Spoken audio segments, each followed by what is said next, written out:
अगर तव्हां हिक फोटो की मदद से उन माण्हू जो पूरो रिकॉर्ड ॾिसी सघो था त केरु आहे, सोशल मीडिया अकाउंट्स कहिड़ा कहिड़ा आहिनि, मतिलबु डिटेल्स ॾिसी सघो था। ऐं हिन वीडियो जो ख़ुदा ग़लति इस्तेमालु न कजो, हीअ तव्हांजी सॼी उमिरि जो तरीक़ो तव्हांखे कमु ईंदो। सो इन लाइ बसि तव्हां क्रोम ब्राउज़र ते हलिया वञो। क्रोम ब्राउज़र ते वञी करे तव्हांखे छा लिखिणो आहे, फेस ID चेक। ठीकु आहे, क्रोम ब्राउज़र ते तव्हां फेस ID चेक ईंदा, पर जेकी वेबसाइट अचे थी पई हिन ते क्लिक कयो ऐं इते वञी करे तव्हां उन माण्हू जो फोटो लॻायो। जीअं मिसाल तौरु मां पंहिंजो फोटो हिते सिलेक्ट कयो आहे, उन खां पोइ हेठो जेको ऑप्शन ॾेखारिजे थो इन ते क्लिक करे छॾियो। इहे कुझु देरि ताईं लोडिंग वठंदी। लोडिंग वठण खां पोइ ॾिसो त सॼो मुंहिंजो रिकॉर्ड अची वियो, त मुंहिंजो टिकटॉक ते अकाउंट आहे, फेसबुक ते अकाउंट आहे, हे मुंहिंजा जेको आहे न सोशल मीडिया हैंडल्स आहिनि, जिथे मां जेको आहे सरगर्म आहियां, मुंहिंजे नाले सां आइडियूं आहिनि। ठीकु आहे, हाणे फेसबुक ते टिकटॉक ते मां सॼो अची वेंदो।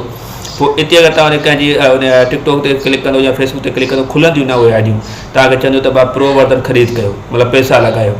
सो तव्हांखे पैसनि वारी ॻाल्हि त ॿुधाईंदो कोन, या मूंखे ख़बर आहे मुंहिंजी ऑडियंस जेको आहे सो इन जी जेको पैसनि वारी जाइ ते वेंदी न आहे।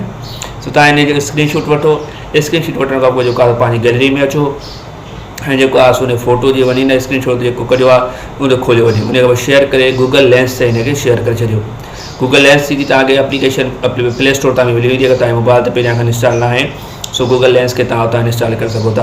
पोइ जे तव्हां गूगल लेंस ते हिनखे शेयर कंदा त उन खां पोइ जेको आहे न उन फोटो खे क्रॉप कयो, रीसाइज़ खे मतिलबु मुंहं ते वठी वञो। जीअं मां पंहिंजे फोटो मुंहं ते वठी थो वञा।